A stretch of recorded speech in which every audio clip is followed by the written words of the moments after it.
Bonjour everyone, Pantoufleee here today for a new video and kind of a special one because today we don't take a look at World of Tanks Blitz directly, but rather at the day the community just slapped into Wargaming's face.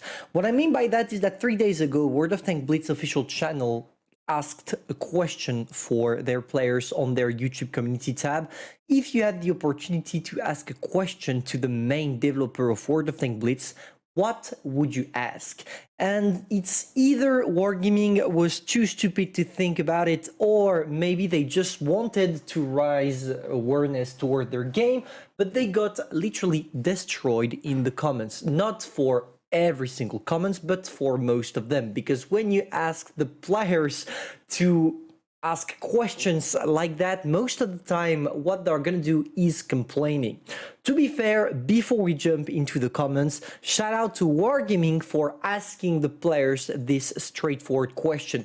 I think they knew what was going to happen and that they would be the target of many threats, insults, trolls, etc. But they still had the shoulders to take it, and maybe in the future this YouTube community post will lead to a video from Wargaming answering directly our questions, or maybe directly on their Discord server like they do from time to time. So let's not lose too much time and jump directly into the why the community just slapped Wargaming. So to do that, guys, what we're going to do, because everything is written in French, but we're going to select the commentaries by likes. So there we go. We get to the comments. And the first one is Piotr Galach asking when Wargaming will finally make serious buff for bad tanks instead of giving Pershing 10mm, small changes. And here World of Tanks Blitz straight answered, and I totally agree with them, because they said, when you change the stats of the T-44 or pretty much any other tanks in the game too much, it can break the whole balance system. So the best way to improve tanks is to slightly change the stats every time to see how it performs. It's usually how it goes into different kind of games. You have to increase the statistics just a little bit, see how the tank performs overall, because just because you are not doing well with a tank and you think it needs a huge buff doesn't mean that the whole player base don't know how to play that tank. Usually, and that's unfortunate, but people tend to be egoistical when it comes to these kind of questions, asking Wargaming to buff tanks in which they are not performing well. And I'm one of those players, but in the end, Wargaming did the right thing by not allowing them to buff at such higher amounts those kind of tanks and making it progressively. Now that we've seen probably one of the few real questions, we're going to get into the straight subject. Most of the top voted comments are about Wargaming making money of us, the crates, etc. As you can see, for example, here, this one that has nearly 100 likes. Why are you so persistent on scrapping money out of us? Your cash grabbing schemes are so blatantly greedy that it's unbelievable, etc. And the guy, and that's what I like here, he's listing many examples. The Turtle MK1, which is a total dog shit ass of a tank. The Battle Pass tanks that are not necessarily the best tank, but at least the Battle Pass is not necessarily made for you to get a new tank that is really good. It's more of all the little custom things you have around.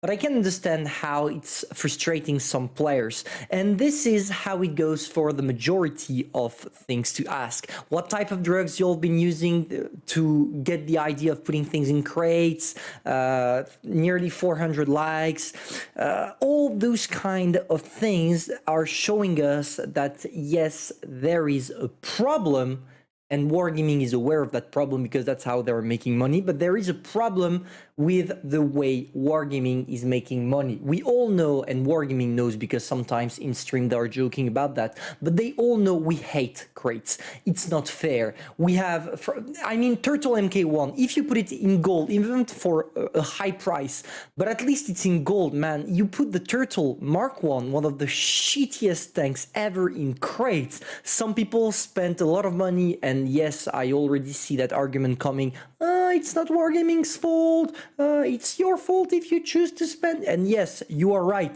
But still, I feel like it's disrespectful to your player base to put these kind of tanks in crates. The only tank that should be in crates, only the broken one, a Night Eater, Smasher, Chieftain MK6, Super Conqueror, AMXM 454, but not regular tanks or just a little bit above the average tanks. No, no, no. Now that we saw the raging comments, we can still go on with some questions Wargaming answered that are quite useful in my opinion. This question from Manual76 that says, when we will have better historical camos and not tanks like the Turbo which have the skin and the camo for an 8-year-old kid? Wargaming just said, we had historical camos from time to time. This is not enough for Wargaming, just keep pumping them because those freaking 8-year-old camo are just harassing my eyes. I think that is just a question of time. So yeah, basically what they're saying here is that it will not change. So don't expect too many historical camos coming into the game. It's just, as they say, from time to time, which kind of sucks. To some of the general thoughts, guys, is Wargaming listening? Yes, they are, but they are still a company, they need to make money, and sometimes they are doing it the shittiest possible way in order to make as much money as they can. Is it fair? No. Is it legal? Yes. So you get yourself the answer. The companies are not here to be morally close to their targets or customers. They're only here to make as much money as possible in a legal way. Otherwise, they're going to scramble. And this is what World of Tanks Blitz is doing with crates, with premium tanks that are a little bit overpowered, etc. And we can't really blame them because even if you hate them, it still adds, except for crates. But for the rest, yes, it adds some little spice to the game because it's not the same fighting an IS and fighting a Smash. It gives you the thrills, you know? But if you want to know more about this little post, I would definitely advise you guys to go on their YouTube channel to check the YouTube community post because they have answered several really interesting questions, and props to them for doing that because at least it shows that they are listening to the, not necessarily listening, but at least answering to their player base. So if you want to know more, feel free to go on their channel. The name is World of Tanks Blitz. You have it right there with 192,000 subscribers, and hopefully I'll catch you soon for a new video. Bye.